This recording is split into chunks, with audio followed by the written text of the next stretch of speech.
Tu máximo punto de aspiración era trabajar para otro como director de algo. Sí.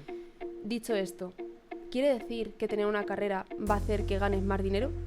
No necesariamente vas a ser rico por tener una carrera, ni mucho menos. De hecho, hay otras skills que son mucho más importantes para hacer dinero de verdad, que son las ventas, la comunicación, el manejo de redes sociales, incluso marketing. Todo esto sí que son ingredientes que potencialmente te pueden hacer ganar dinero de verdad. Si las oportunidades no te llegan, constrúyelas tú.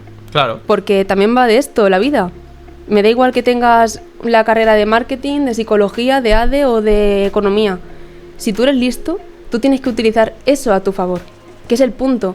Porque yo, por ejemplo, tenía pánico de no encontrar trabajo. Créeme que yo estaba de los nervios porque yo decía, verás tú, porque también pasa esto, mucha gente estudia para sentirse útil en lugar de trabajar para serlo. Para aprender de marketing es, yo creo, el hack definitivo, porque al final aprendes y a la vez cultivas tu marca personal, entonces te llevas un win-win, lo mires por donde lo mires. Claro, es que también este pensamiento derrotista o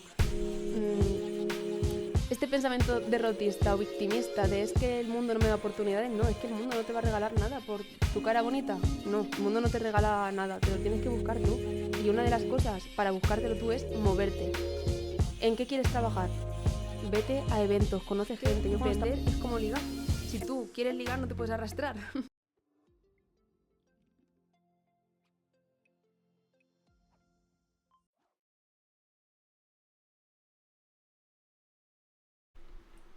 Bueno, pues bienvenidos a Notas de Marketing. Hoy estoy con alguien que seguramente conocéis, sobre todo si sois consumidores de LinkedIn.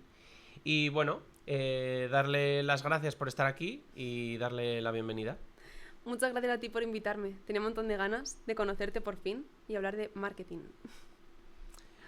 Bueno, pues lo que siempre intento hacer un poco para arrancar es explorar un poco los orígenes, porque al final la gente que viene del marketing y sobre todo además ahora las marcas personales y tal, pues todas tienen historias un poco diversas. Entonces, la primera pregunta es un poco ¿quién es Miriam? ¿Dónde se crió? ¿Dónde nació? ¿Qué quería ser de pequeña? Pues mira, me encanta que me hagas esta pregunta porque estoy viendo en mí una evolución del último año que empecé a hacer podcasts como este y cada vez que me preguntan la respuesta es diferente, porque también la identidad que tengo es diferente, va cambiando con las experiencias que voy viviendo a lo largo del tiempo. Y si me preguntas a día de hoy quién es Miriam, te diría que es una persona que cree en el potencial de las personas y que esto es una herramienta que me está ayudando muchísimo a de verdad hacer crecer a personas, por una cosa que se llama en psicología el efecto Pigmalión, que si quieres podemos hablar de esto. Vale, genial, pues lo guardo. Pero bueno, básicamente soy una persona que cree en el potencial de las personas, pero también que tiene muchos sueños y lucha por conseguirlos. Y soy súper soñadora, súper creativa y una auténtica friki de la psicología, del marketing, la antropología, neuromarketing y toda esta mezcla. Así que, bueno, y esto es una cosa que surgió a partir de la universidad, cuando descubrí que esto existía. Y al final yo soy de un pequeño pueblo, de Albacete, por cierto, que me has preguntado también. Y bueno, pues aquí estamos a día de hoy. En algún podcast he escuchado contar que tus primeros acercamientos al marketing fue un poco para ayudar a tus padres en su negocio. Si nos quieres contar un poco por encima esa historia, porque al final son tus inicios en el marketing y verías un poco también de los beneficios de utilizar bien el marketing y del potencial que tenía, ¿no? Mira, mis padres, para quien no conozca mucho mi historia, y si la primera vez que ven un podcast mío o que me conocen por primera vez, mis padres tienen una tienda de ropa. Y es una tienda de ropa en un pequeño barrio de Albacete, de un pueblo de Albacete. Y ellos al final vivieron mal la digitalización, porque ellos estaban acostumbrados al típico cliente que va a su tienda y poco más. Y si acaso alguna vez algún tipo de promoción. Pero más allá de eso, la realidad es que no habían utilizado nunca las redes sociales para vender. Y fue cuando yo tenía 16 años que empecé a ayudarles en su tienda utilizando las redes sociales como una herramienta de visibilidad. Por primera vez, yo sin saber lo que era la marca personal y sin saber nada. Yo lo que quería era ayudar a mis padres, entendía que con las redes sociales se podía dar visibilidad y así fue como lo hice. Y la verdad es que ¿De qué año estamos hablando, más o menos, para que entendamos las redes sociales de esa época? 2016, puede ser.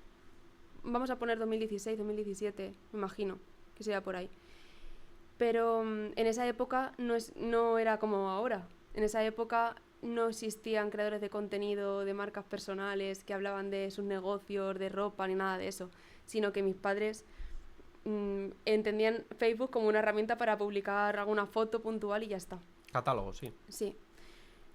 Pero yo no aprendí de marketing realmente. Yo, en esta experiencia que tuve con mis padres, con 16, 17 años, lo que aprendí era cómo funcionaba un negocio. Aprendí lo que era tener clientes. Aprendí cómo era llamarlos, lo que costaba conseguir que llamásemos su atención. Entendí también que era un juego de atención. Y también entendí que era un juego carismático, porque mis padres, esto sí que es una cosa que me han enseñado mucho, la atención al cliente es súper importante y esto se tiene que trasladar también en redes sociales. Entonces estos son aprendizajes que sí que me llevé. Pero en esa época yo utilizaba la fuerza bruta. No utilizaba estrategia ni tampoco sabía de marketing realmente, solamente era fuerza bruta. Vamos a ver hasta cuánto podemos publicar, qué cosas innovadoras podemos hacer, y funcionaba hasta ese momento. Pero yo de marketing realmente aprendí después. Pues vamos a pasar justo a eso, que era más o menos la siguiente pregunta. Cuéntanos un poco todas tus etapas o etapa formativa, un poco que estudiaste y bueno, el mapa ese para que sepamos al final un poco qué formación tienes. Pues mira, yo estudié la carrera de psicología porque siempre me ha apasionado la psicología. Yo cuando estaba en el instituto ya estaba en un programa que se llamaba Alumno Ayuda, que básicamente consistía en que los alumnos de tu clase eligen a una persona para que sea la que integra, que si hay un conflicto vaya a mediar. Y yo ahí entré con 13, 14 años, que yo no entendía ni lo que era la psicología. La verdad, no me lo planteaba como una carrera porque no era una cosa que entrase en mis esquemas de ese momento. Pero cuando viví esta experiencia que te daban formación de cómo gestionar conflictos, de cómo tratar con las personas, de cómo integrarles, me pareció una cosa súper bonita y a partir de ese momento dije, vale, pues quiero estudiar psicología porque esto me encanta, me apasiona. Entonces fue mi primer acercamiento a la psicología y entonces yo empecé psicología porque tenía un objetivo muy claro, ayudar a las personas. Lo tenía muy claro, me encantaba cómo funcionaba todo el tema de la gestión de personas, gestión de conflictos, ayudar, mejorar su calidad de vida.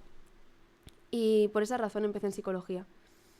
Lo que pasa es que en psicología yo seguía todavía, cuando estaba estudiando, pendiente de la tienda de mis padres, gestionando el e-commerce que en ese momento tenían. Ahora no tienen e-commerce, venden puramente a través de redes sociales, sin ni siquiera una landing page. Es otro tema. Pero la cuestión es que en ese momento sí tenía eso y entonces estaba todo el tiempo moviéndome en ecosistemas emprendedores más allá de la carrera. Entonces empecé a ir a un club de debate, un club de emprendimiento, me movía muchísimo.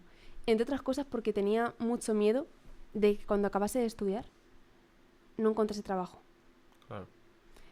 Ese ha sido un miedo que he tenido siempre cuando estaba estudiando, porque yo decía, muy bien, yo tengo una carrera como aquí otros 200 alumnos que compartimos clase, pero ¿qué va a pasar después? Entonces yo por eso estaba siempre en curso, formaciones de psicología, antropología, recursos humanos, eran cosas que me interesaban mucho. Y luego aparte el mundo de emprendimiento, como te digo, debate, el club este que cada viernes había una charla diferente, llevaban a speakers, y yo ahí fue cuando descubrí el neuromarketing, en tercero de carrera. Y fue una auténtica locura porque dije, wow, me explotó la cabeza. Dije, ¿cómo es posible? Digo, esto es la intersección, el neuromarketing es la intersección entre la carrera de psicología y el marketing, que es una cosa que si tú lo utilizas bien, no puedes no ayudar a una, sino a miles de personas a la vez, con todo el potencial de visibilidad que tú eres capaz de conseguir. Y eso te rompe mucho también los esquemas, porque cuando somos pequeños nos enseñan que lo máximo que se puede llegar en la vida, confírmame tú si tenías la misma sensación que yo, pero yo en esa época tenía la sensación de que tu máximo punto de aspiración era trabajar para otro como director de algo. Sí, básicamente al final es que Creo que además un poco con las redes sociales hemos descubierto que hay más cosas porque nos han ampliado. Antes veías lo que había en la tele y en la tele pues controlabas mucho menos lo que veías. Entonces pues si un día de repente salía un programa o cualquier cosa y veías una vida distinta, un camino distinto, pero tú no controlabas lo que veías. Ahora si por ejemplo tienes interés un poco por ver qué hay más allá o por ver qué más opciones hay en la vida, etcétera, etcétera, pues en YouTube puedes ver hasta desde gente que está viviendo en un bosque, en una cabaña, ellos solos y se buscan su alimento, se cultivan y tal, hasta pues altos directivos, como es su vida de verdad desde dentro. Entonces tenemos como mucho más abanico de acceso a la vida de otros y acceso a otros modos de vida, ¿no? Totalmente. Yo en esa época mi sueño era primero trabajar como psicóloga en un hospital, después entendí que me gustaba más el mundo de hacer cosas, de proyectos, de movimiento y, como te digo, generar impacto no de uno en uno, sino de miles en miles a ser posible. Entonces empecé con este sueño. Pero fue en este proyecto cuando dije, oye, que también está la posibilidad de emprender. Lo que pasa que en ese momento no tenía la claridad de que yo quería emprender. Yo en ese momento tenía la claridad de que me gustaba el marketing. Eso sí que lo descubrí en ese punto de mi vida. Pero el proceso de emprender es bastante más complejo porque tienes que tener una idea, tienes que saber que se te da bien, tienes que ganar confianza en ti mismo también, que eso se construye, no haciendo juegos psicológicos, nada de eso, sino probando, que podemos hablar también de esto, me parece un tema súper interesante, cómo empezar a emprender, con temas de marketing, evidentemente, pero sí, el marketing a mí me ayudó mucho en este momento a descubrir que era posible hacer otras cosas que no fuesen en pequeño, a pensar en grande. Es el resumen. Y bueno, al final tú has estado tanto trabajando en The Power en el mundo un poco de la formación, luego ahora tú también estás tocando ya la formación. Entonces, de esta etapa más académica, arreglada, clásica, tal, ¿qué opinión tienes ahora mismo un poco de la formación tradicional frente a estos nuevos tipos de formación que sería... Pues yo creo que el siguiente paso es un poco de Power, que es una formación no tan reglada, y ya luego el siguiente paso son las personas ahora únicas que sacan un infoproducto muy concreto, de una temática muy concreta. Mira, me parece una pregunta súper interesante porque creo que se ha vuelto un tema polémico últimamente con todo el tema de las redes sociales. Cada vez vemos que más gente está diciendo que la universidad no tiene tanto valor, la formación no tiene valor. Yo discrepo. Y he pasado momentos de mi vida donde podría estar de acuerdo, pero ahora no lo estoy. Y te explico.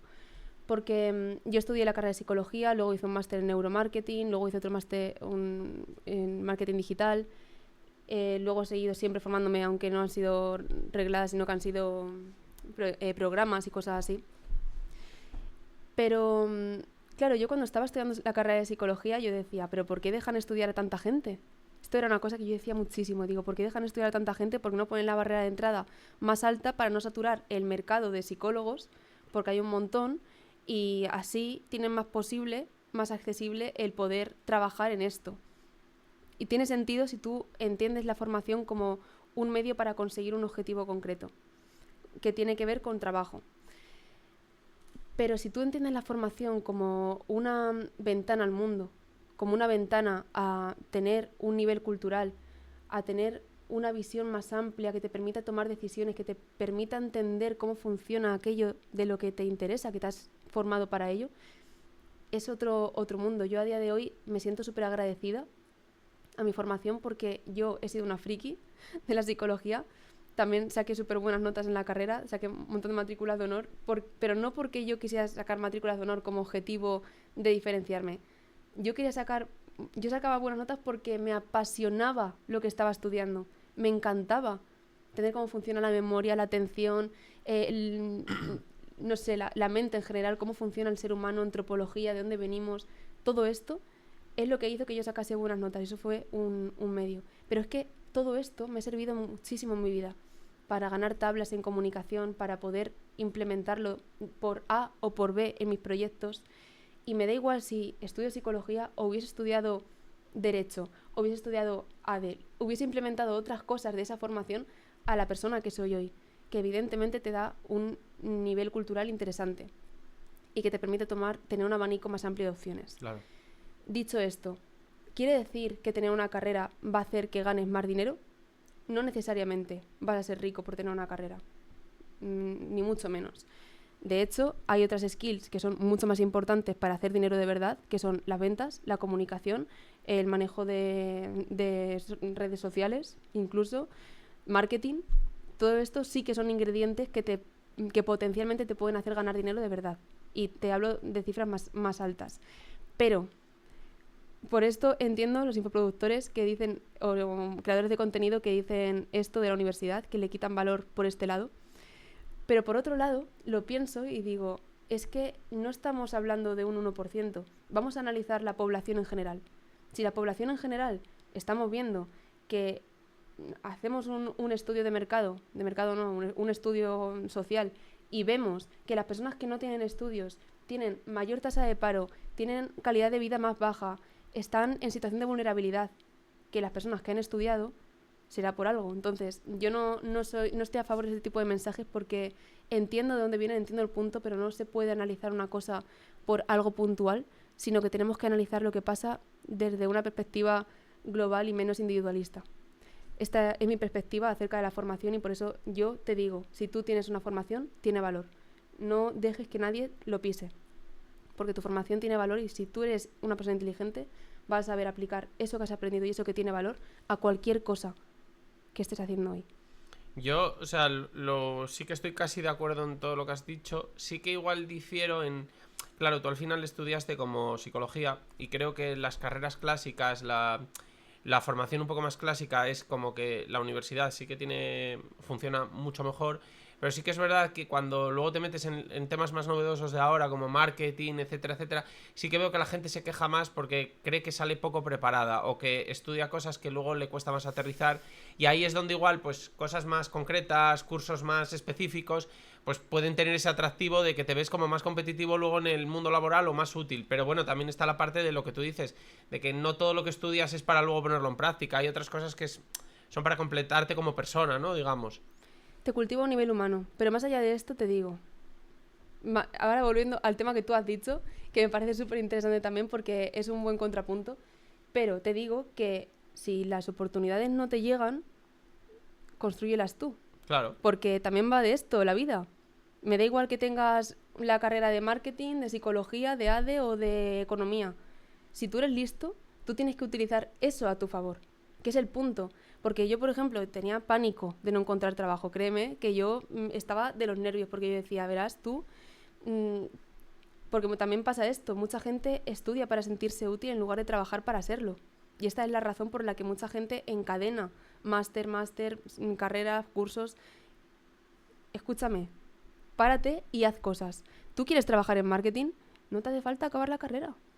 Estudia la carrera, fórmate, entiende cómo se hace un estudio de mercados, entiende cómo se hace un plan de acción, entiende cómo funcionan diferentes cosas, porque no es saber cómo se hace un estudio de mercado en concreto de algo que está pasando hoy, porque el marketing evoluciona súper rápido, pero sí te enseña el proceso de pensamiento que tienes que hacer para entender cómo se hace algo.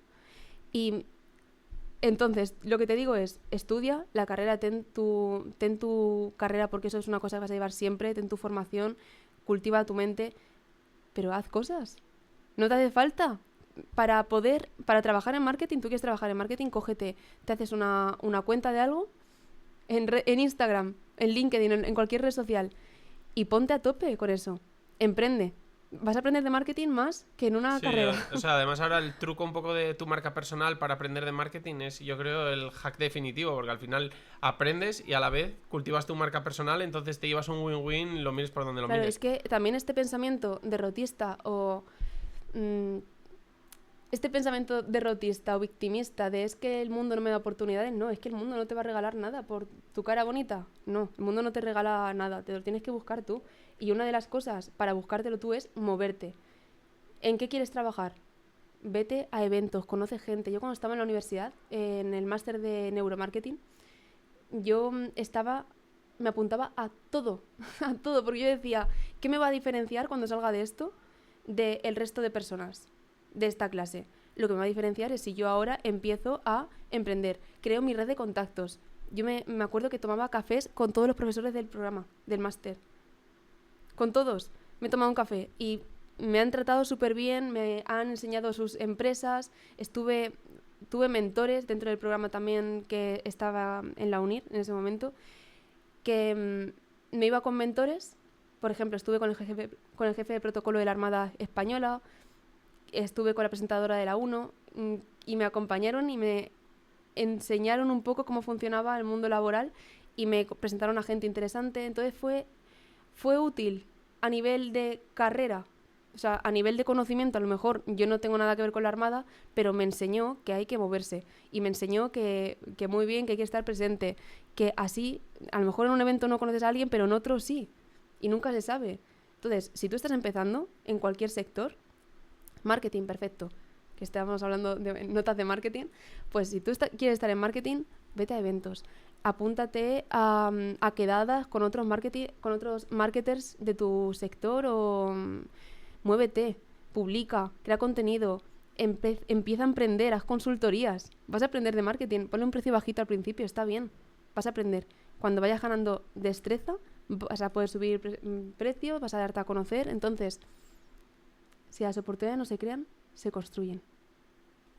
Totalmente. Y bueno, nos contabas que tenías miedo de cuando acabaras toda tu formación de no encontrar trabajo.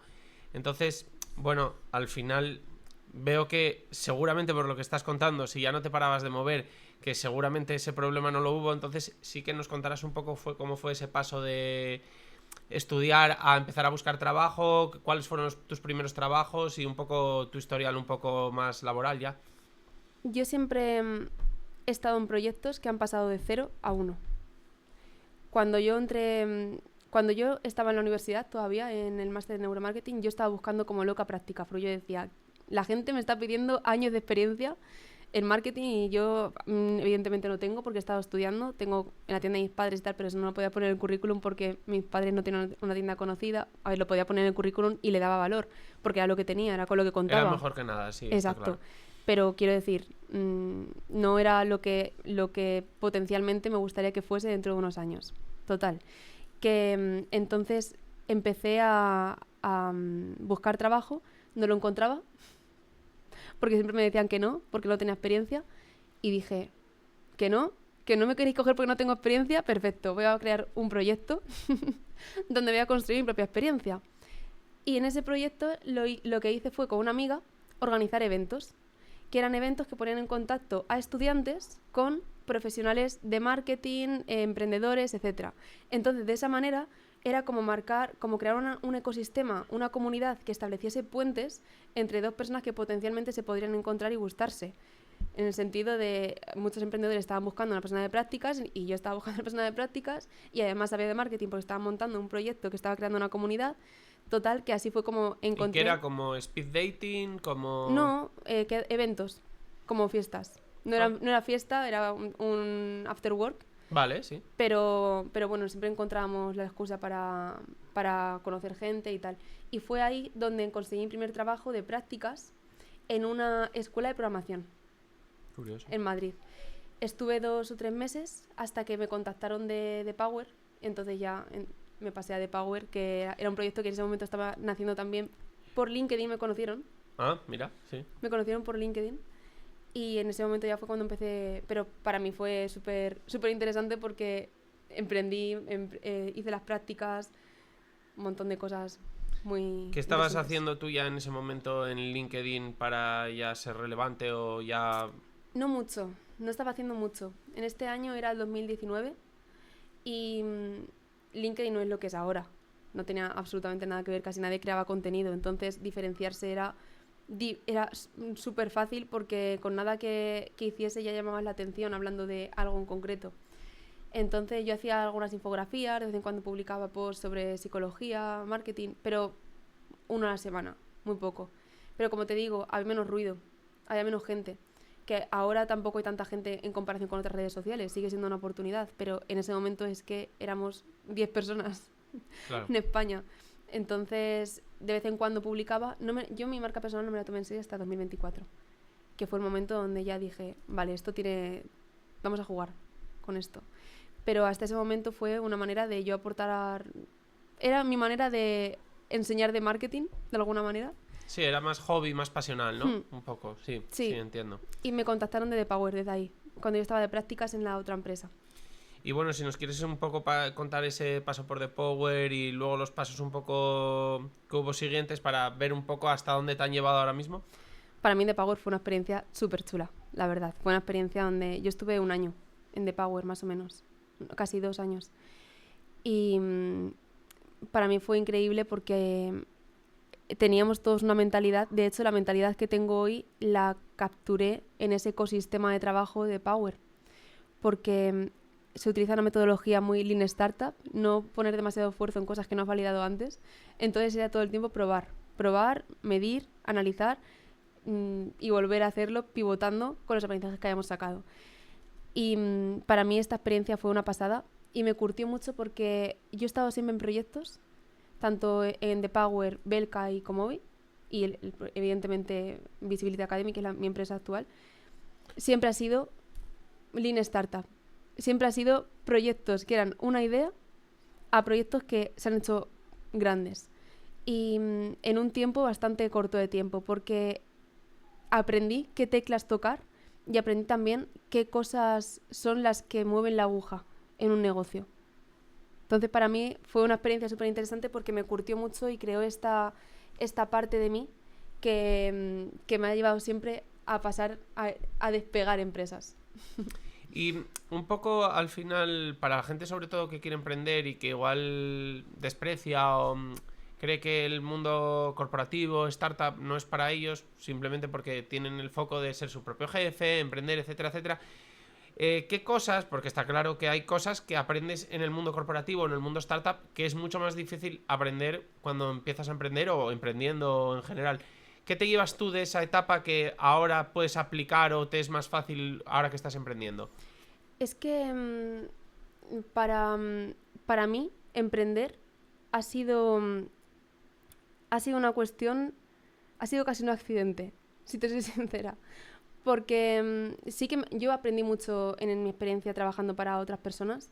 Aprendí cómo estructurar departamentos, aprendí procesos, gestión de proyectos, gestión de equipos. Esta parte fue súper importante en mi formación. Cómo hacer una campaña que funcione, cómo, o sea, todo el puro marketing operativo lo aprendí en empresas.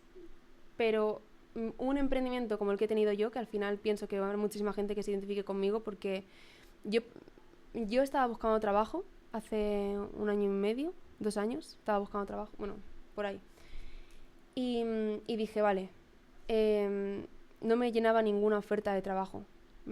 Empecé a publicar porque quería que me ofreciesen puesto de trabajo, porque entendí que esto de aplicar oferta de trabajo y ya está, no me estaba funcionando. Y dije, vale, después de haber conseguido cosas en mi trayectoria, no sea difícil darle valor a mi carrera. Entonces cogí y empecé a publicar con una estrategia de darme valor como profesional del marketing, sin pensar en emprender en este momento. Lo que pasa es que empecé a recibir ofertas, no me llenaba ninguna, y yo decía, es que no me cuadra el salario. Ya llegó un punto que el salario estaba multiplicando por 2 o casi 3 el último salario que tuve en la última empresa. Y aún así decía, es que no me terminan de convencer las condiciones. Cuando ya me ofrecían puesto de trabajo que también cumplía las condiciones que yo quería de teletrabajo. Siguiente, es que ahora no me gusta el horario, no me gusta el proyecto, que no quería trabajar para otra persona y yo buscaba enamorarme de un proyecto.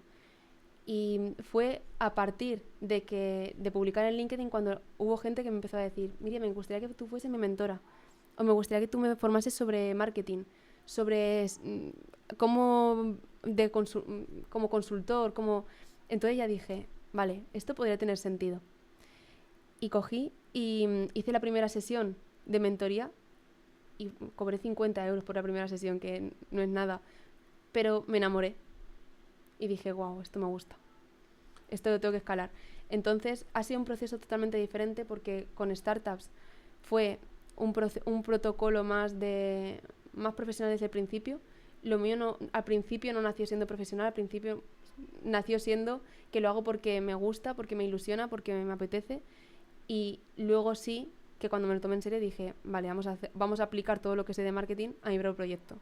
Entonces ahí ya fue cuando empezó a despegar. Al final esto que cuentas a mí me parece muy interesante porque yo creo que cuando te fuerzas a... Hay mucha gente que le apasiona a todo el mundo emprendedor, como que le atrae mucho ese mundo y siempre están como barajando ideas, pensando cosas y se esfuerzan como muchísimo a que se les ocurra algo y, a ver, puede funcionarte, pero creo que es muchísimo más difícil. Al final, creo que lo que tú dijiste, acabé emprendiendo de forma accidental. Es que es más fácil que a través de un hobby, a través de una afición, a través de algo que haces porque simplemente te apasiona, de repente te encuentres con que igual te está diciendo todo el mundo, igual tienes que montar algo por ahí porque igual tienes negocio ahí, o que hay gente que ya te está picando la puerta diciendo coge mi dinero, entonces como que dices, ostras, que tengo que emprender. Pero creo que es mucho más sano y mucho más lógico que igual estar en tu casa todo el rato pensando, ¿y si monto esto? ¿Y si monto lo otro? Ideas súper locas, súper abstractas, simplemente porque lo que quieres es emprender a cualquier precio. Me parece mucho más sano lo que tú mencionas. Totalmente. Y además piensa una cosa, mucha gente piensa que tiene que dejar su trabajo para emprender. Para nada. Yo no considero que sea necesario porque yo cuando empecé a publicar en LinkedIn no tenía todavía... Yo estaba trabajando en una empresa y no me hizo falta dejar el trabajo para esto. Tú evidentemente puedes tener la expectativa de cuando pase un tiempo prudente, si las cosas funcionan, ponerte a muerte con eso. Pero al principio es que no es tan difícil. Si tú eres experto en un tema, imagínate que tú eres experto en copywriting, te da muy bien escribir, y tú quieres monetizar una habilidad. Cualquier habilidad que tú tengas que contribuya de alguna manera en una empresa a facturar, a hacer negocio, es no monetizable. Es así.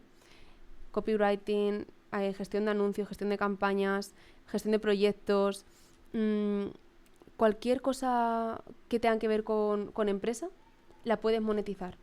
Entonces, pregúntate, ¿qué cosas yo, si tuviese que emprender de cero y estuviese en ese momento de mi vida un poco de transición, de decir, quiero montar algo pero no sé qué, no hace falta pensar en una startup si no tienes una idea clara, porque realmente montar una startup con un software, por ejemplo, o algo así es bastante más complejo, lleva más tiempo.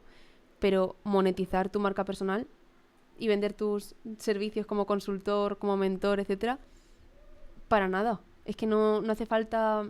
Hace falta, primero, que te guste lo que haces. Yo siempre a mis alumnos les hago esta conclusión. ¿Quieres decidir qué quieres vender? ¿Cómo quieres monetizar tu marca personal? Vamos a pensar 3 cosas. Primero, ¿qué se te da bien de forma natural? ¿Qué cosas haces que empiezas a hacer y ni te das cuenta? Como escribir, por ejemplo. Hay gente que le gusta mucho escribir. Esto es una habilidad muy bonita y que no todo el mundo tiene, pero tú no le das valor porque es tuya, porque Claro. estás tan acostumbrado que no lo valoras. Es como la pintura. Se te da bien dibujar y no lo valoras porque la pintura contribuye a una empresa. Bueno, si es diseñador gráfico, sí. Claro. Por ejemplo. Entonces, ¿qué cosas se te dan bien? Punto 1. Punto 2. ¿Qué cosas te preguntan de forma natural? A ti una persona te está diciendo, oye, por ejemplo, a ti te da bien grabar podcast. Si las personas te preguntan acerca de cómo se graba un podcast, cómo te piden consejo acerca de cómo empezar, todo esto, si tú diseñas un método, también es monetizable. Entonces, ya tenemos dos burbujas, ¿no? ¿Qué se te da bien? ¿Qué te pregunta la gente? Y por último, está si la gente está dispuesta a pagar por ello o no. Que también es importante validarlo. Esto se llama, en el mundo del emprendimiento, un MVP, Producto Mínimo Viable. Tienes que validar si las personas están dispuestas a pagar por esto. Entonces, por ejemplo, para hacer campañas de publicidad, ¿están dispuestos a pagar? Tú empiezas a hablar de esto, lo validas, ya te digo yo que sí, que eso es un servicio muy común. Sobre todo si es un servicio común, se valida rápido. Si no es tan común como puede ser, no sé, dibujar a mano, no es tan común, entonces habría que validar si esa habilidad... Pero en rasgos generales tienes que medir esto, porque no todas las cosas que se te dan bien, la gente está dispuesta a pagar por ello. Claro, sí, ocurre. Entonces tienes que encontrar ese punto que junta estas 3 cosas. Y no es tan difícil, solamente muchas veces tenemos que escuchar, porque yo cuando empecé a emprender, la primera vez cuando quise monetizar mi audiencia en LinkedIn, cuando volví de estudiar de Reino Unido, yo me encontré que tenía una comunidad interesante y dije, vale, yo quiero emprender, no sé cómo lo quiero hacer todavía, y empecé a probar un montón de cosas, que si fractional CMO, que si 1000 cosas. Y a los 2 meses dije, ¿qué estoy haciendo si al final lo que la gente me está pidiendo es marca personal? Es que les enseñe de marketing para su propio negocio, para monetizar una habilidad suya. para darle valor a su carrera, para darle valor a su trayectoria. Entonces, no hay que darle muchas vueltas a las cosas cuando muchas veces están, si miramos, enfrente de nuestras narices. Pues vamos a entrar en esa parte de marca personal, pero antes quería ver un poco la trayectoria de tu propia marca personal. Siempre has, a ver, al final desde que nos cuentas que mencionaste 2019, que ya andabas haciendo tus pinitos en LinkedIn, ¿siempre has sido pro LinkedIn? Porque hubo una época al final en el que uno pensaba marca personal y pensaba en otras redes, o has tocado también otras redes, y también dentro de tu propia marca personal, ¿cómo ha ido evolucionando la marca personal contigo? ¿De qué ibas hablando y poco a poco cómo ha ido desarrollándose? Pues yo empecé realmente, a ver, en 2019 publicaba de vez en cuando un post a la semana, con suerte 2, y en ese momento tampoco tenía yo mucha... Era fácil destacar por lo que te digo, porque era un océano azul, es que casi nadie lo hacía. Y además en esa época, 2020, es cuando estaban de moda las empresas, las marcas, las páginas de empresa. Vale. Que era cuando The Power, que hacíamos un montón de contenido en inbound marketing súper chulo y eso se viralizaba muchísimo. Ahora sí que es verdad, las páginas de empresa no han muerto, sigue habiendo agencias y gente que hace cosas súper guays en página de empresa, pero sí que es verdad que las marcas personales están empezando a salir cada vez más. 2024 fue cuando empezó el tema de utilizar tu propia marca personal para generar negocio en LinkedIn. Yo cuando empecé a publicar, cuando empecé a construir una marca personal, yo sin saber que se llama marca personal, fue en 2019-2020, no tenía todavía en Instagram. Instagram para mí ha sido una cosa que empezó el año pasado, en verano del año pasado, cuando empecé por primera vez a publicar en Instagram. Y para mí fue mucho más difícil en Instagram que en LinkedIn. Porque en LinkedIn no me conocía a nadie. Yo soy de un pueblo de Albacete, entonces claro, mis amigos estaban en Instagram, la gente que yo conocía estaba en Instagram, en LinkedIn no. Entonces para mí fue súper sencillo porque la barrera de me da vergüenza, no, porque no hay nadie que me diese vergüenza mostrarme. No eres ya la primera persona que me comenta precisamente esto de... Fui a LinkedIn porque como sabía que esa vergüenza inicial de la gente que dice ¿qué hace mi amiga? O ¿qué hace esta que conozco? O este que conozco, como que sabían que no iba a pasar, entonces se refugiaron en LinkedIn y al final... Pues refugiándote, el LinkedIn empezó a explotar y al final pues fue caballo ganador, digamos. Exacto. Para mí no hubo ningún momento esa barrera. En Instagram sí. En Instagram, de hecho, lo viví mal porque cuando empecé a publicar la primera vez, recuerdo que hubo mucha gente que me dejó de seguir. Porque, claro, yo en ese momento no tenía a lo mejor 3.000 seguidores, lo típico 4.000, lo típico de gente que conoces en tu vida, ¿sabes? Y poco más. Pero no... Entonces yo empecé a publicar reflexiones, porque a mí me gusta mucho escribir. Entonces empecé a publicar reflexiones y había gente que decía... ¿Formato texto o formato en vídeo? Stories. Vale. No, en texto, en Stories. Empecé a publicar sobre todo Stories, más que post. Post también, pero sobre todo eso. Y de repente yo decía, tú fíjate, tanta gente que me está dejando de seguir ahora que estoy decidiendo mostrar algo de mí. Curioso. Y esto pasó un poco antes del verano.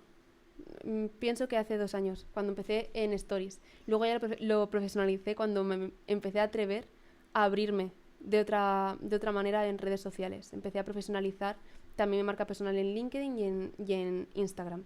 Ahora en Instagram tengo 86.000 seguidores. No sé cuántos tendré en el momento que salga este podcast. Pero ahora sí que me está funcionando muy bien. Pero estuve a punto de tirar la toalla.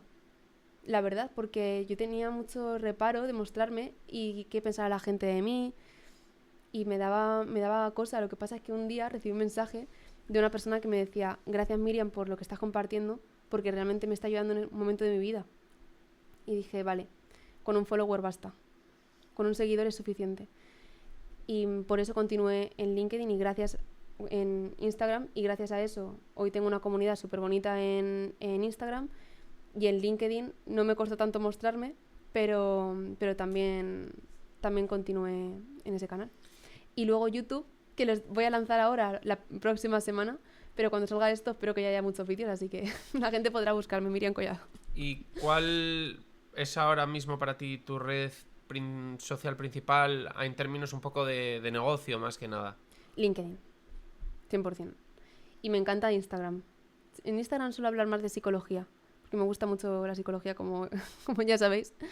Pero sí que es verdad que LinkedIn a mí me encanta, me parece la red social más sencilla, de hecho es la que tiene mayor facilidad para captar leads de todas las redes sociales y leads de calidad, porque si una persona deja el dato en tu perfil de LinkedIn, quiere decir que es una persona que ya te conoce, quiere decir que se ha interesado en tu trayectoria y le gusta lo que hay.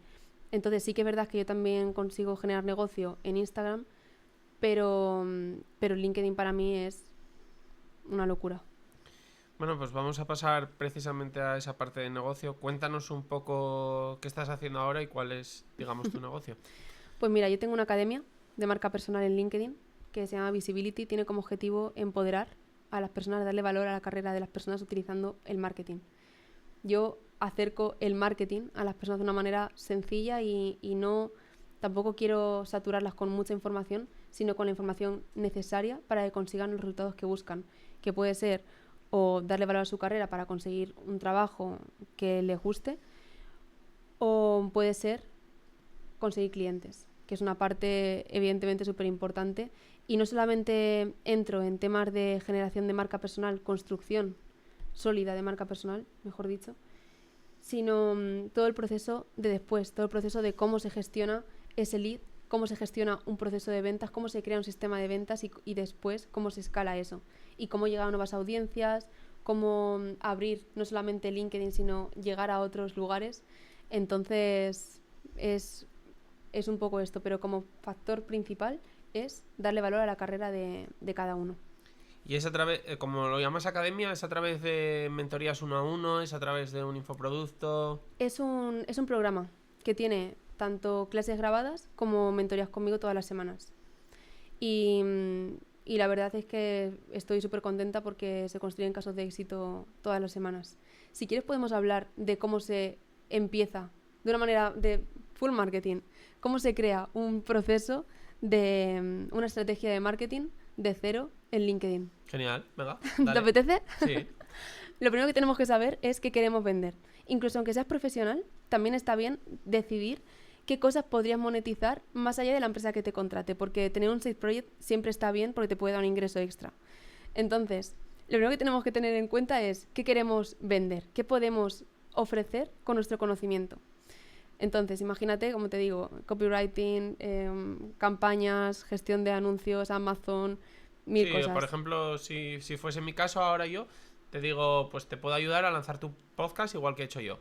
Perfecto, pues esto podría ser una habilidad. Vale, tú tienes que entender cuál es el código de tu sector, que esto es importante. Imagínate que es una marca de refrescos, pero tienes el código de un spa, de una marca de spas. No encaja, no es coherente. Entonces, tu imagen tiene que ser al nivel de una persona que se espera de tu sector. No tiene sentido que tú tengas una marca que forma a personas para montar su propio podcast y que luego tú tengas una imagen que no transmita calidad. Que tú tengas una imagen que no es coherente con lo que ofreces. O que tú no tengas un podcast. ¿Me entiendes? Claro. Entonces tienes que entender la coherencia con tu sector y contigo. Entonces, una vez que entendemos nuestra coherencia, podemos empezar a desarrollar una estrategia de visibilidad para que nos encuentren y segundo, para que una vez que nos encuentren, se quieran quedar con nosotros. ¿Cómo hacemos que nos encuentren? O aplicando SEO o estrategia de contenido, que después entramos. ¿Cómo hacer que la gente se quiera quedar contigo? Aplicando branding. Que esto es una cosa súper importante que se ha hecho toda la vida en empresas, pero ahora las personas lo están haciendo con su propia marca personal, con su imagen.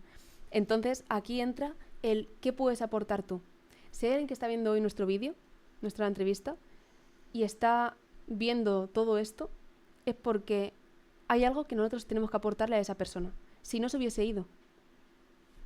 Entonces, tenemos que entender qué es lo que va a hacer que la gente se quiera quedar con nosotros. Una vez que entra en nuestro perfil, ¿qué tienes tú que ofrecer? ¿Qué aportas tanto de valor para que una persona se quiera quedar contigo? Entonces, tenemos que desarrollar mensajes que tengan coherencia con esto.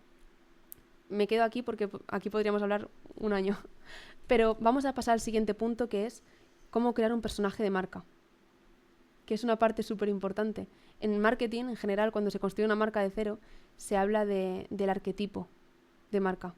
Pues tú, como marca personal, tú tienes también un arquetipo. ¿Qué es lo que quieres transmitir? La marca personal es lo único que te va a diferenciar tu competencia para elegirte a ti, no a otro. Porque la gente va a querer estar contigo por ser tú. Por ser la persona que tiene algo que aportar en esto. Entonces, ¿qué es lo que quieres transmitir? Muchas veces la gente piensa que el branding es una cuestión de colores, por ejemplo, de tipografía. Pero no es cierto, no es verdad. Lo que realmente hace que la gente te recuerde es cómo tú te expresas, cómo tú hablas, cómo tú miras. Eso es lo que hace que la gente se quede contigo, las frases que utilizas, las muletillas, todo esto. Entonces hay que utilizarlo a nuestro favor. Yo soy la prueba de que la marca no es un color. Yo he cambiado, todo el tiempo cambio de tipografías, de marca. Lo que hace que la gente me recuerde es cómo yo me expreso, el tipo de formato que yo utilizo al escribir, mis tipos de reflexiones, esa esencia. Es la esencia que dejas. Entonces tú tienes que construir esto, que como te digo, incluye todo lo que tiene que ver contigo como persona. Y también es muy interesante, como tip, si aún no ha quedado claro esto en qué consiste, como tip tienes que plantearte qué cosas de ti son las características tuyas. Por ejemplo, si tú eres una persona súper sociable, súper extrovertida, súper divertida, que habla con todo el mundo, que a la mínima está ya hablando con la mesa de al lado, esto es una cosa que tú tienes que utilizar a tu favor. Sería un pequeño DAFO personal, ¿no? Sí. No sé si llamarlo DAFO, yo lo llamo exaltar esas cosas de ti que son las características tuyas. Es exaltar lo que ya tienes que te diferencia de los demás. Porque todas las cosas que tengas de tu personalidad son potencialmente que pueden llamar la atención. Sí, pueden conectar con alguien que sea similar a ti en esas peculiaridades que tienes tú como individuo, ¿no? Exacto. Por ejemplo, imagínate también que eres una persona...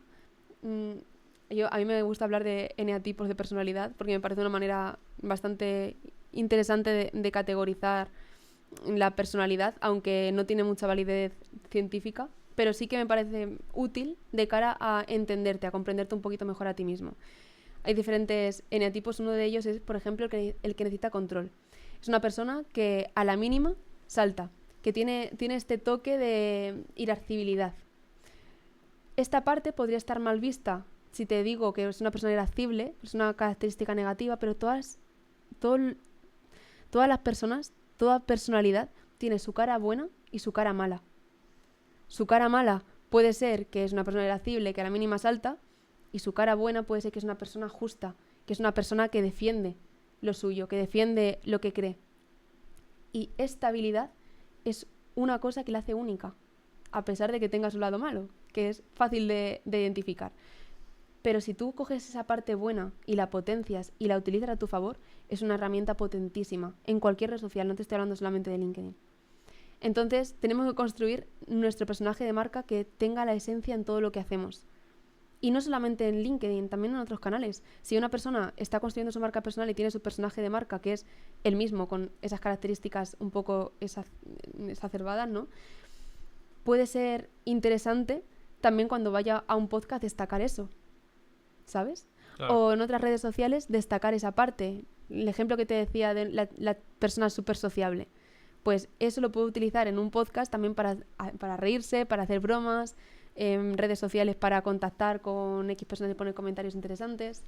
Entonces, una vez que tenemos esto, pasamos al siguiente punto. Más o menos para que la gente se haga una idea, estos dos primeros puntos, eran dos, ¿no? Si Sí. llevo bien la cuenta. ¿Cuánto, por ejemplo, en tus formaciones pueden llevar más o menos llegar a podemos decir, check en esos dos? Es que depende, porque cada persona viene con un punto de partida diferente. Hay personas que vienen al programa cuando ya saben qué habilidad quieren monetizar. Ya tienen igual aterrizado incluso eso, sí, ¿no? tienen aterrizado eso, entonces lo que necesitan es un poco de impulso y a la mínima ya pueden empezar a monetizar. Hay gente que empieza a monetizar a las 2 semanas, 3 semanas, cuando ya tienen una base de que ya saben cómo funciona LinkedIn, ya han sido consumidores de LinkedIn, incluso ya tienen un emprendimiento funcionando y simplemente están empezando a darle valor. Y luego hay gente que a lo mejor tarda 3 meses en empezar a monetizar porque parte de cero, porque no tiene todavía muy claro qué quiere vender. Entonces, cada persona es un mundo, también el tiempo que le pueda dedicar. ¿Y te encuentras con mucha gente igual que en esta parte que es un poco más de análisis empieza a caer en esa parálisis por análisis? Eso pasa siempre. Es una cosa súper común Y yo lo que trato de hacer siempre es derribarlo como, como mentora, porque es una cosa súper normal que ocurra. Pero es que nunca va a ser perfecto.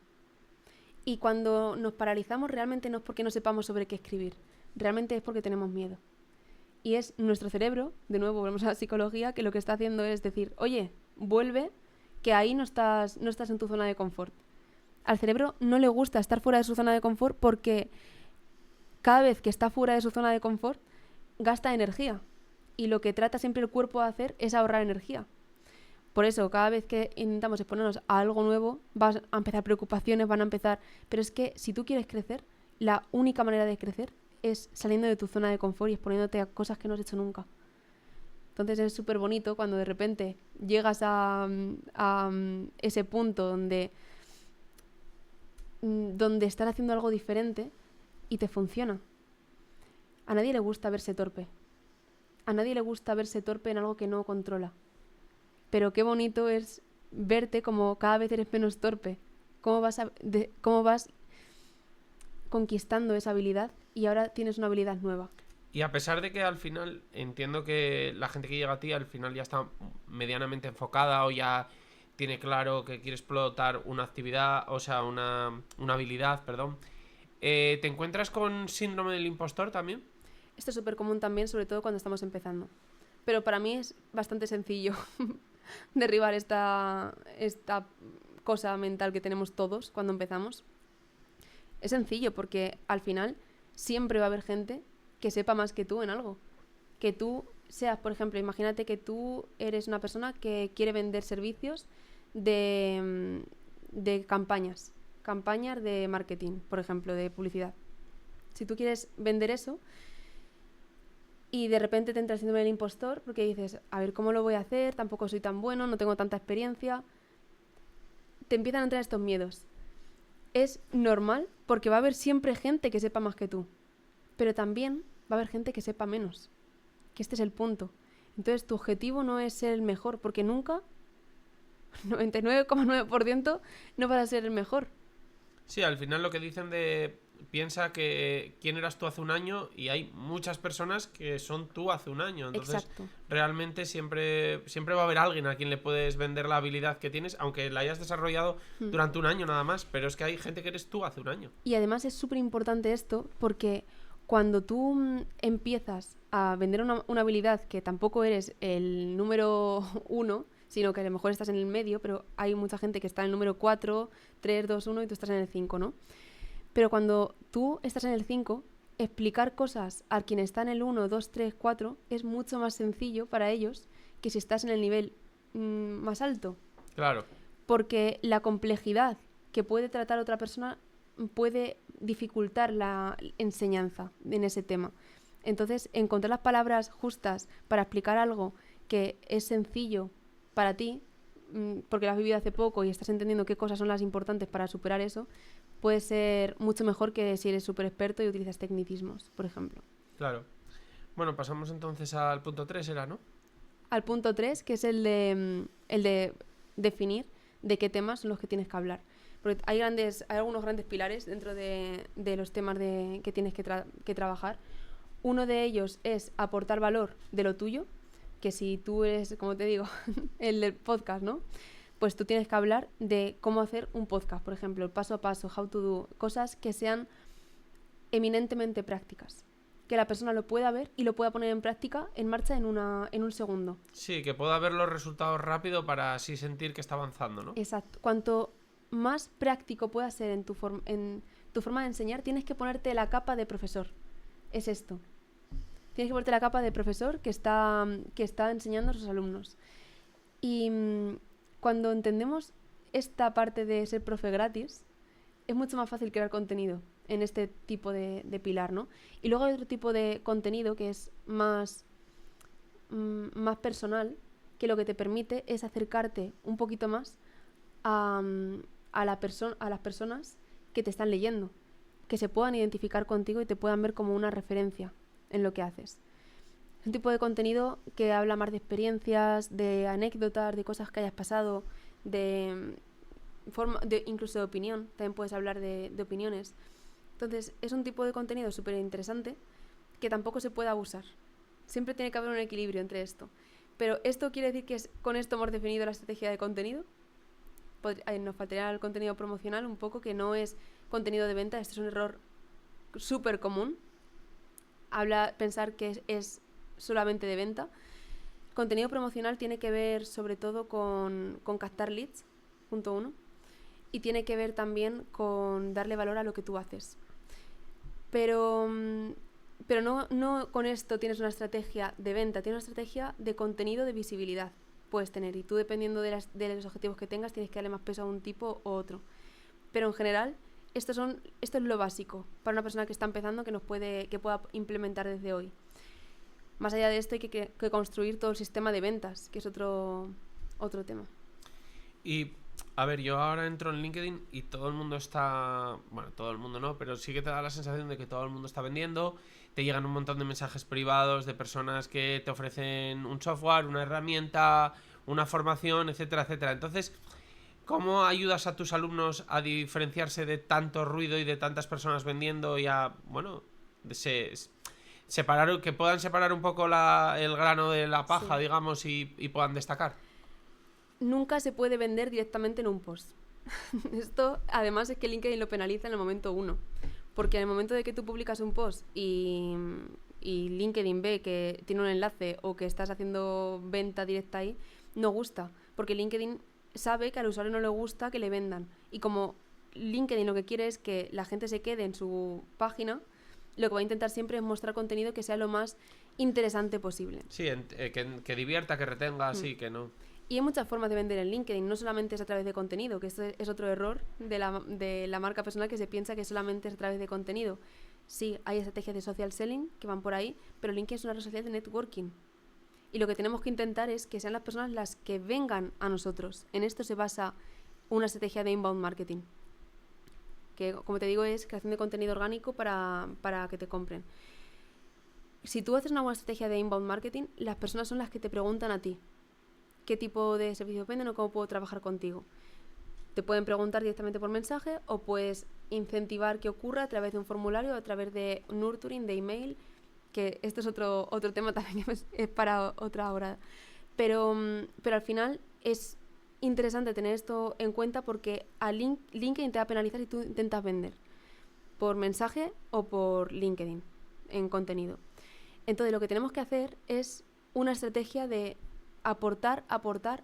Yo lo llamo espíritu de servicio, cada uno lo puede llamar como quiera, pero yo he aprendido algo este año importante, y es que las personas que persiguen la fama, el poder o el dinero nunca lo consiguen, porque el dinero, la fama o el poder son una consecuencia de un trabajo bien hecho.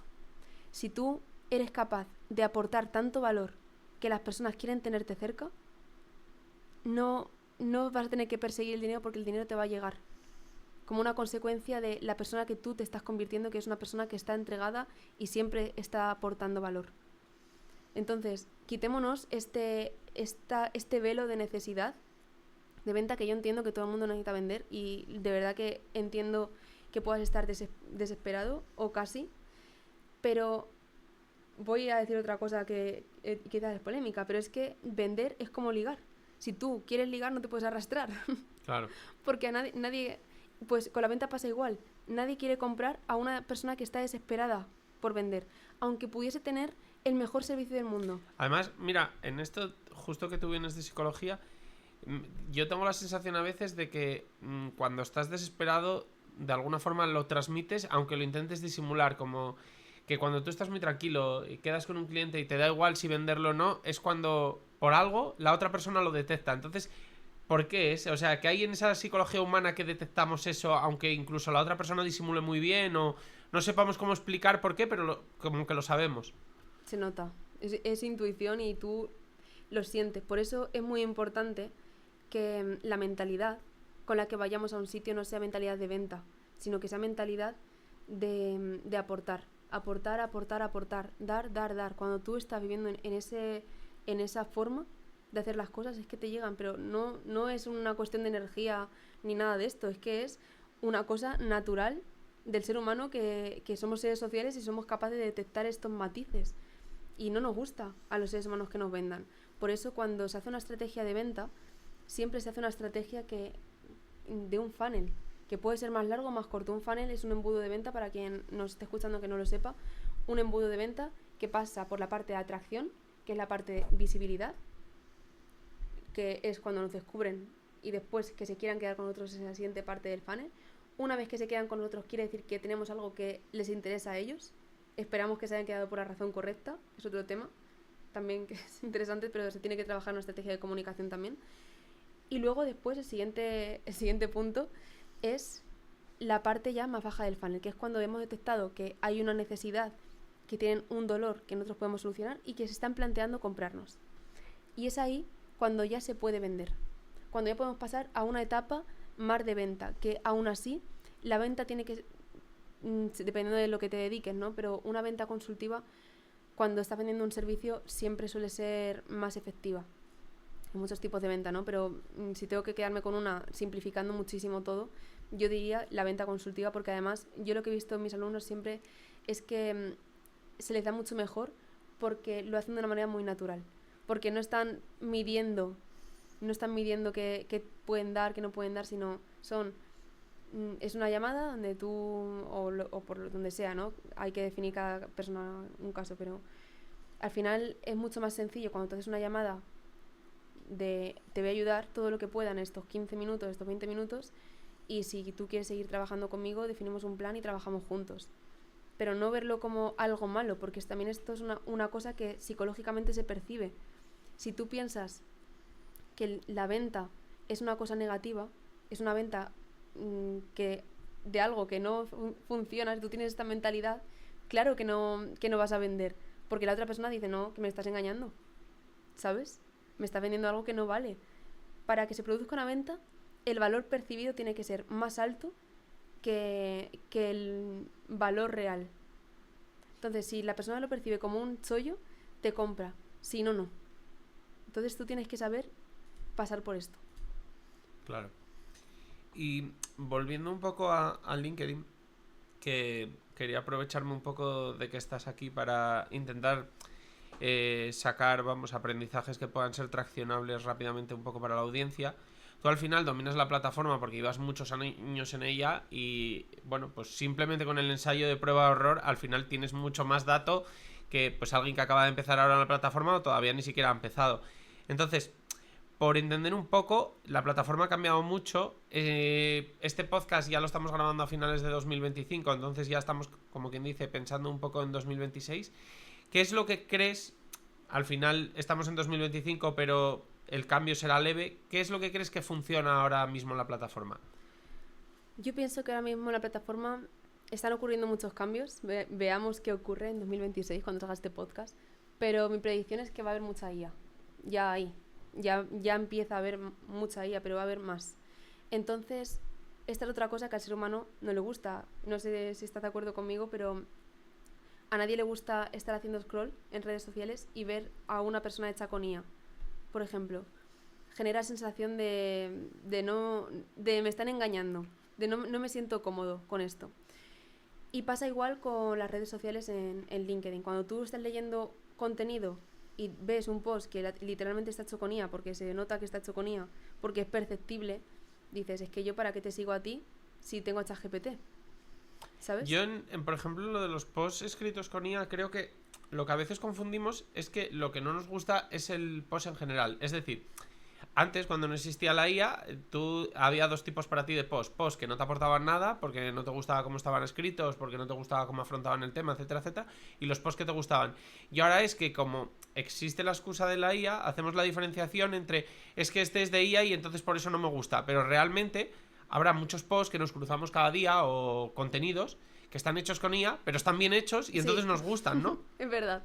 Eso sí, lo que sí trato de transmitir, porque puede estar hecho con IA y además se puede estar todo el proceso creativo se puede haber hecho con IA, todo el proceso también de estructuración se puede haber perfeccionado con IA.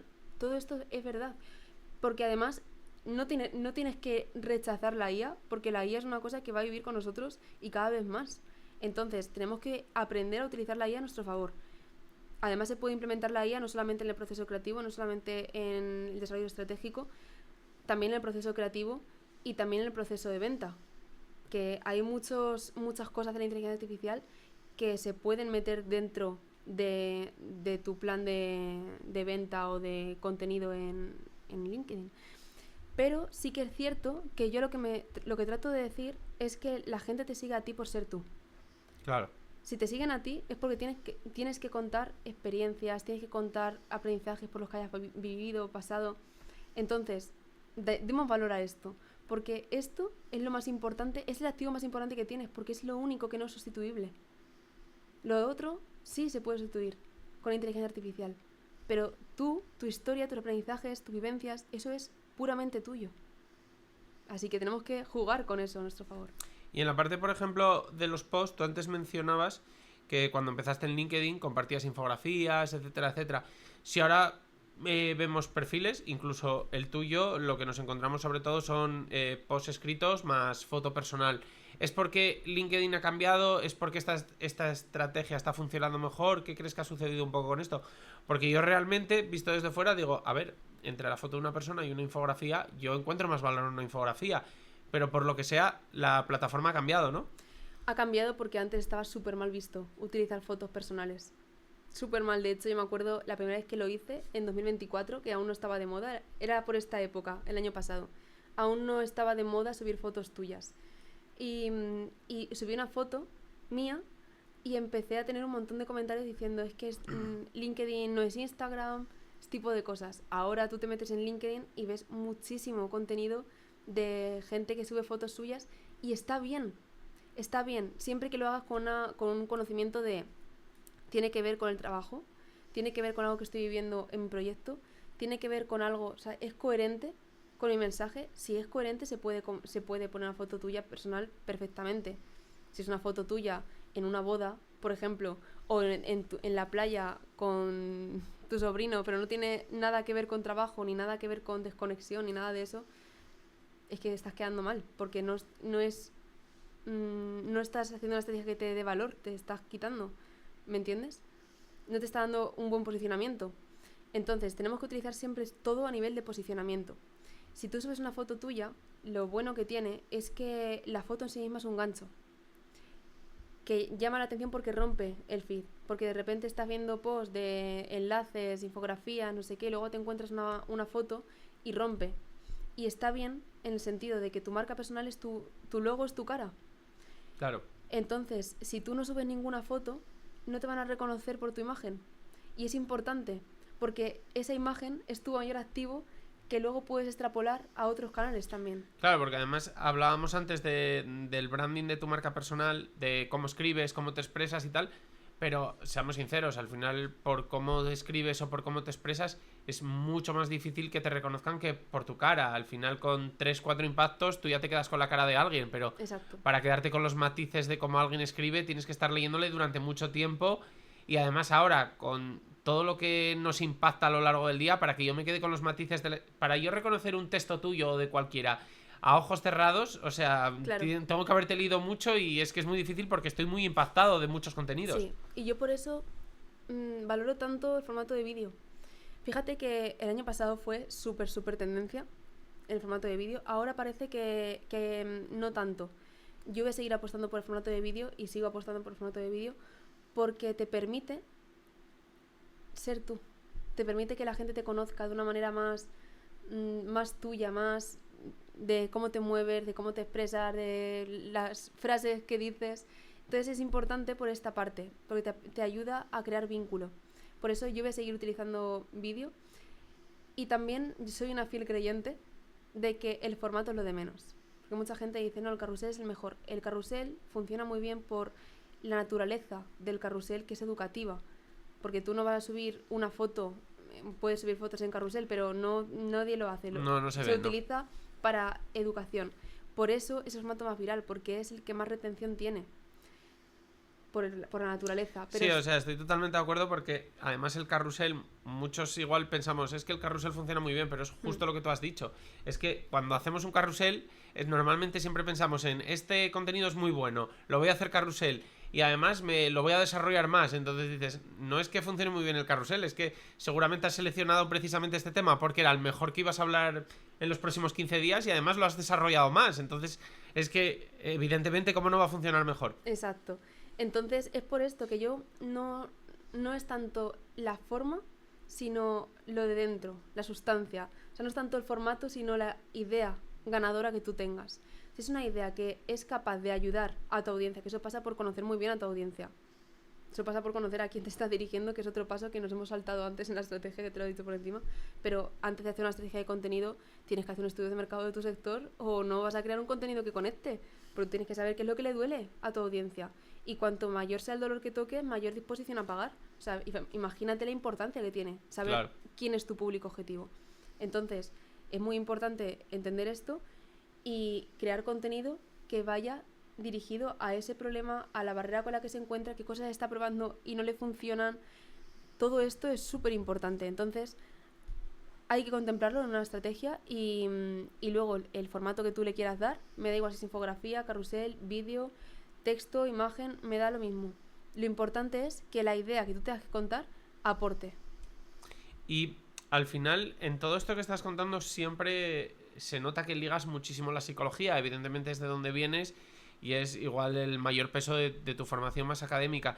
Entonces, sobre todo además antes al principio te comentaba fuera de cámaras que yo no conozco a tanta gente que está dentro del marketing que viene del mundo de la psicología. ¿Notas que esto te puede hacer especial y además más competitiva o incluso diferenciarte? Porque al final saber cómo funciona la mente humana es más fácil para que vendas, para que conectes, para todo. ¿Notas que tienes ese arma que no todos tienen? Aquí hay dos cosas. Uno es cómo tú lo integras en tu propuesta de valor. Entonces, aquí te digo sí, es un diferenciador mío porque yo enseño psicomarketing dentro de mi programa y dentro de mi contenido hablo mucho de marketing, de comunicación, de carisma, de cómo ser más carismático, porque el carisma es una herramienta que te abre muchas puertas, lo veas como lo veas es así. Entonces, Claro. es una cosa que también trabajo mucho, saber caer bien en tu contenido como elemento importante dentro de tu estrategia de marca personal. Entonces, una parte es cómo lo integro en el producto, en lo que yo hago. Pero otra parte es cómo lo vendo. Y me da igual, como te decía antes, es que es el packaging. Si tú tienes una formación en, no lo sé, en economía, si yo hubiese estudiado economía, más allá de psicología o no, pero si hubiese estudiado economía, también le hubiese dado valor con mi marca personal. Porque es como tú vendas esas cosas que has hecho. Porque todo lo que has hecho tiene valor. Y si tú miras en retrospectiva, en lugar de mirar para adelante tú miras para atrás, te das cuenta de que todas las cosas que has hecho en tu vida tienen sentido. Todos los puntos se van uniendo y ves que te han construido a ti, que eres la persona que eres hoy y eres la persona, tu herramienta principal de trabajo, ¿no? Entonces, hay que saber darle valor a cada punto por el que hemos pasado. Incluso si no has estudiado una carrera y has trabajado en otro trabajo, imagínate, de camarero, puede ser que no necesitas formación para trabajar de camarero. Pues el hecho de haber trabajado de camarero, si tú eres una persona que sabes venderte, es una cosa que puedes utilizar a tu favor, porque los camareros están muy expuestos a hablar en público, saben cómo funciona mucho la gestión de clientes, saben cómo funciona todo el tema de la socialización, ¿no? Entonces, hay muchas cosas que si tú haces una lista de pros de eso, lo puedes vender también como parte de cómo aumentar tu valor profesional. Porque también es esto, saber aumentar tu valor. Interrumpiéndote justo con esto, mencionabas antes lo de caer bien y he pensado, a ver qué opinas de ello. He visto que hay mucha gente que parte de su marca personal en LinkedIn es precisamente ser como los malos de la película, los Grinch, los que critican, los que... Entonces, ¿qué opinas de esta estrategia de marca personal? ¿Crees que es acertada? ¿Crees que tiene su público o crees que están un poco perdidos? No, creo que tiene su público y pienso que es una estrategia de likes. La pregunta que yo me hago es ¿qué tipo de persona atraería si yo hago eso? Porque vas a atraer a personas que sean como tú, con ese mensaje siempre negativo, siempre crítico, siempre irascible, siempre victimista. Yo no soy así. Yo estoy en el mundo y créeme que te entiendo porque lo veo todo el tiempo y es una cosa que me ha generado mucha fricción en LinkedIn, que hay mucha gente muy tóxica en su contenido porque da likes, porque el mundo está muy quemado y ante ese tipo de posts, de publicaciones, va a haber mucha gente que diga, pues es verdad, estoy enfadado con el mundo, Entonces lo entiendo. Ahora bien, yo no es el tipo de persona que quiero ser. Yo estoy en el mundo agradeciendo porque yo sé que todo lo que agradeces crece y todo lo que te quejas desaparece. Y si es pequeño lo que tienes y te quejas, va a desaparecer aunque sea pequeño, así que porque no has sabido agradecerlo. Entonces, yo soy una persona que siempre, a pesar de que haya mucha gente que critica, que es muy siempre muy tóxica y eso, si eso ocurre yo incluso los silencio o los bloqueo. Porque no quiero que me contagie mi positividad, porque mi energía y mi positividad es lo que hace que la gente crezca.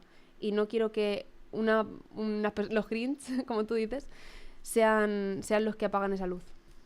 ¿Tú personalmente te has encontrado con críticas a tu persona y a tu contenido dentro de LinkedIn más directas o lo has visto un poco más de refilón? Indirectas, más bien, pero me da igual, porque yo tengo un lema, solamente miro hacia arriba, no hacia abajo. Y una persona que critica, que su estrategia de contenido se basa en hacer daño o intentar hacer daño a competidores, a antiguos clientes, a personas que han confiado en ellos trabajando, son personas que para mí están en un nivel diferente, vamos a decir. Y también yo me pregunto, también como punto de vista de consumidora crítica, yo no contrataría nunca a una persona que habla mal de otros, me da igual si son competidores o si son antiguos clientes o si son jefes, no contrataría nunca a una persona así porque la energía es esa y sabes que si lo ha hecho otra persona, que en algún momento lo ha hecho bien, te lo va a hacer a ti o no va a estar, no va a ser sano. Entonces, a mí me parece una estrategia que muy bien para likes, muy mal para construir. No, además, justo me dio que pensar lo que mencionabas, y es verdad que si tu contenido es ese, al final la gente que te va a empezar a seguir es gente que es un poco de esa mentalidad, un poco puntillosa, un poco de siempre andar buscándote la vuelta, etcétera, etcétera.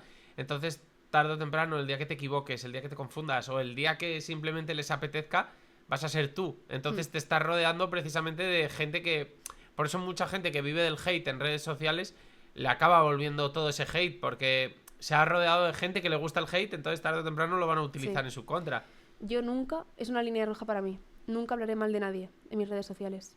Nunca criticaré a nadie y siempre agradeceré a personas que me han ayudado en mi camino, porque para mí es la energía que yo quiero tener en mi vida, de agradecimiento, que es la que me ha hecho crecer, energía de mirar hacia arriba, de la ilusión, y además es que me doy cuenta que siendo así y creando este tipo de contenido, lo que atraigo son personas buenas, porque las personas que están en mi programa, no por presumir ni nada de eso, pero sí que es verdad que son personas nobles, que estás con ellas y siempre agradecen todas las clases, siempre son súper activas, y entonces es muy bonito rodearte de personas que desprenden la misma energía que tú has tratado de utilizar para acercarlas a ti. Entonces, yo si tengo que dar un consejo a las personas es, primero, que ante gente tóxica, que limpien de ruido su feed, esa es una recomendación, y segundo, que nunca critiquen, porque dicen más del que critica que del criticado. Entonces, siempre seamos también inteligentes estratégicamente en nuestra comunicación. Y en la parte un poco de que mencionas de la comunidad, tú al final, al ya tener una comunidad grande y estar trabajando con mucha gente, empezarás a encontrar patrones. Bueno, al final tienes una muestra más grande que mucha otra gente. ¿Cuáles son los mayores patrones a día de hoy que te encuentras con las personas que están iniciando su marca personal? Que igual le puede ser constructivo a la gente que escuche esto y esté también empezando. Cosas buenas que han Sí, hecho. sí, más bien me refiero un poco a patrones igual como pensamientos que tienen que les están, digamos, retrasando, les están Te voy a atascando. decir los que sí tienen que tener. Vale. Porque los que no tienen que tener, lo sabemos, que básicamente es que no tengan miedo, etcétera, ¿vale? O sea, creo que las cosas negativas se habla mucho, pero ¿cuáles son las buenas? Vale, genial. ¿Cuáles son las cosas que realmente te hacen crecer en tu marca personal? Primero, la paciencia. La fe. La fe también es importante porque muchas veces es fe en el proceso y fe en ti mismo. Sí, es un salto de fe al final, emprender o montar tu propia marca. Es una cuestión también de valentía. De decir, voy a atreverme a hacer esto porque tengo toda la carrera por delante, porque yo valgo, porque tengo una cosa que monetizar y yo valgo para esto, así que es una cuestión de valentía, de decir, rompo barreras, rompo patrones y me lanzo a esto. Entonces, la valentía es lo primero. Segundo, tener también esta ilusión. Y hablo de la ilusión y la diversión porque también es un patrón que he visto en común con todos mis casos de éxito. Que es gente que tiene ganas de verdad de aportarle al mundo con lo que sabe. Y se plantea todos los días, ¿cómo puedo aportar más? ¿Qué más cosas puedo hacer para que la gente que me sigue sepa más de este tema? ¿Cómo puedo mantener a la gente al día de lo que está pasando? Pero desde un punto bonito, una energía buena. Y al principio también puede ser que cuando empiece a publicar la gente tenga las expectativas de que vas a crecer súper rápido. Si fuese fácil, todo el mundo sería creador de contenido, de éxito y facturaría cientos de miles de euros.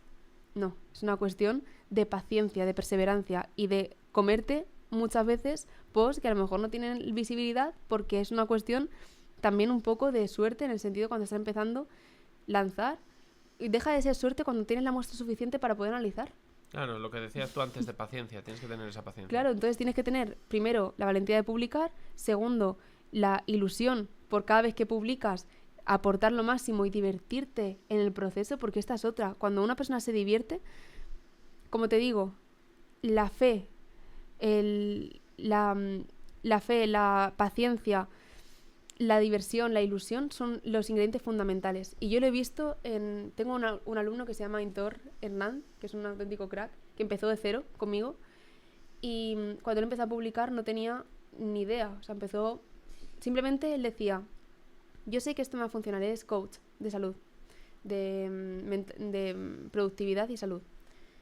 Entonces, él decía, yo sé que esto me va a funcionar, que es una cuestión simplemente de paciencia, de hacer las cosas bien, ir paso a paso, ir siguiendo el proceso, el método, y ya está. Y al principio me acuerdo que yo decía, fíjate qué post más chulo se hace, pero no tiene muchos likes, no tiene mucho alcance. Dice, Miriam, no te preocupes por mí, que a mí me va a ir muy bien. Dice, si es que yo dentro de un año voy a ser reconocido en LinkedIn. ¿Te puedes creer? El otro día envié una captura de pantalla y ha llegado a 1 millón de impresiones. Y no 1 millón de esto que se te viraliza un post y... No, 1 millón de constancia de 6 meses que lleva publicando. Ya tiene su negocio funcionando, ya vive 100% de esto, cada vez tiene más clientes y lo está haciendo súper bien. Y dice, el secreto ha sido la mentalidad. Entonces, la mentalidad correcta es esta. Tener paciencia, fe y no tirar la toalla a la mínima. Qué guay, me gusta ese mensaje que quede claro porque al final sí, muchas veces creo que la gente se compara con quien no te tienes que comparar, que es con el que ya está donde tú donde estabas tú hace 2 años, entonces no es la muestra y quieres esos resultados rápido y al final desfalleces demasiado rápido porque igual las expectativas no eran las correctas, estoy totalmente de acuerdo. Y un poco hablando de ti, precisamente hilándolo un poco con todo esto, ¿cuáles son tus expectativas un poco a medio y a largo plazo? ¿Dónde quieres estar? ¿Hacia dónde te gustaría ir? ¿Hacia dónde te gustaría llegar con tu proyecto? Pues a mí me gustaría ayudar al máximo número de personas posible. Y si en algún momento no pensase que ayudo, no tendría ilusión. Entonces mi objetivo no es la fama, el dinero ni el poder, para nada. Mi objetivo es a ver a cuántas personas puedo ayudar para generar el mayor impacto posible, porque yo mido los resultados de mi proyecto en casos de éxito. Nosotros tenemos una métrica semanal en la academia que cada vez que una persona tiene un caso de éxito, que puede ser el primer mensaje de una persona interesada, primer lead, una colaboración, me han invitado a un evento como speaker, todo esto, cada vez que hay una venta, cada vez ese tipo de cosas la vamos midiendo. Entonces tenemos un apartado dentro de la plataforma de la academia que va midiendo a la semana cuántos casos de éxito hay. Y tenemos siempre, eso tiene que estar vivo. Entonces para mí, mi North Star dentro de un proceso de mi empresa no es la facturación, no es cuánta gente se apunta, no tiene que ver con eso, tiene que ver con el impacto, casos de éxito, cómo estamos afectando en la vida de las personas con las que trabajo. Eso es lo que más me ilusiona, así que me gustaría no tanto mirar el número de personas, por así decirlo, sino el impacto que genero en las personas con las que trabajo. Qué guay, me gusta la métrica, me parece además que incluso para retroalimentación de toda la comunidad tiene que ser muy efectivo. Y bueno, para cerrar, normalmente siempre un poco para que el invitado luzca un poco sus capacidades, siempre le pido un consejo que me pueda ayudar un poco sobre mi marca personal, sobre el podcast, tal. En este caso, me parece buena idea, como antes te expliqué un poco lo que quería conseguir con el podcast, etcétera, etcétera, si me pudieras dar el consejo que me darías si quisiese empezar a trabajar con tu academia o lo que fuera, lo que te parece lo más accionable así a corto plazo que puedo hacer. Yo personalmente considero que la manera de monetizar este tipo de podcast no es con visibilidad. A mí me parece que la mejor manera para poder monetizar un proyecto como el tuyo es enseñando, por ejemplo, a hacer un podcast. Si es la vida que te gusta y que te ilusiona y que realmente sabes hacer, yo enseñaría a otras personas a construir su propio podcast y créeme, hay muchísima gente que quiere empezar. Hay muchas maneras de hacer un podcast. Puede ser con invitados, puede ser hablando de diferentes temas, de un sector en concreto, puede ser también desde Zoom. Hay diferentes maneras. Entonces, me parece que es un tema súper interesante que si tú creas tu propio programa, por ejemplo, tu propio curso, o una consultora para enseñar a personas a crear su propio podcast y hacer un proyecto de, imagínate, 3 semanas. En 3 semanas tienes tu podcast montado y funcionando, si sigues el método que te digo. Y además te dejo un estudio, si trabajas conmigo. Por ejemplo, en Madrid o en Barcelona puedes conseguir contactos. Entonces ahí hay negocio, ahí puedes generar negocio. Más allá del podcast que tú tienes, que es una herramienta para dar a conocer la importancia también de crear tus propios podcasts. Claro. Y los beneficios que tiene, porque por ejemplo, el hecho de que tú tengas un podcast y te puedas sentar aquí con un montón de personas que son súper interesantes, que han tenido una carrera de éxito, etcétera, puedes aprovechar no solamente para ganar visibilidad, sino para ti. Sí, una oportunidad personal, ¿sabes? de sentarme con gente, aprender, sí, evidentemente es... Entonces tú enseñas un paso a paso de cómo empezar en YouTube, cómo empezar en Spotify, en otras plataformas de contenido de audio. Y luego una estrategia de lanzamiento de ese podcast para que coja atracción desde el principio. Es que te aseguro que ahí, bueno, yo es lo que haría, me pides recomendación. Para mí la estrategia tiene más que ver con esto que con volumen de audiencia, que el volumen de audiencia será bueno si tú eres capaz de aportar el máximo valor con cada persona que traigas aquí. Estoy además de acuerdo, sí, al final tú tienes que buscar el valor y el volumen ya llegará. Exacto. Y si llega, evidentemente, pero tú tienes que centrarte en el valor. Y ya justo hilándolo con la última pregunta, me hablabas de sacar lo máximo de invitados que aporten valor. ¿Algún invitado se te ocurre que me puedas recomendar? Buah, pues te quiero recomendar muchos. Vale, te voy a recomendar 3. Vale. Una es Claudia Nicolasa, que me encanta, es una psicóloga súper interesante. Ella habla mucho sobre mentalidad, sobre trastornos mentales, hace análisis de series, por ejemplo, de casos también criminales. Es súper interesante. Y me gustaría que viniese porque me encantaría saber un poco más de cómo ella organiza el marketing de su empresa, porque ella no solamente tiene su proyecto como creadora de contenido, sino que tiene una universidad, no es una universidad, como una academia de psicología, accesible a todo el mundo. Entonces pienso que podría ser interesante saber los entresijos de ese proyecto.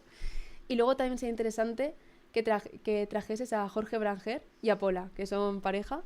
Pueden ser por separado, pueden ser juntos, pero tienen proyectos también súper interesantes. Así que son amigos míos y me encantaría verlos aquí. Genial.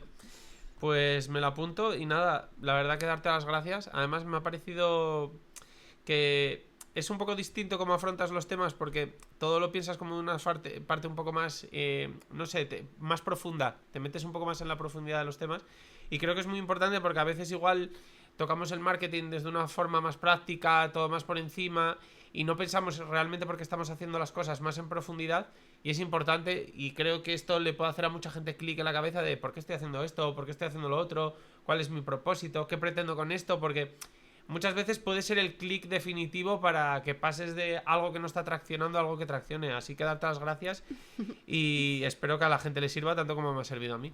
Muchas gracias. A mí también me ha encantado. Pienso que ha sido bastante interesante, bastante útil. Y espero que os haya gustado tanto como a mí este ratito. Genial. Pues nada, despedirme de la audiencia y hasta el siguiente.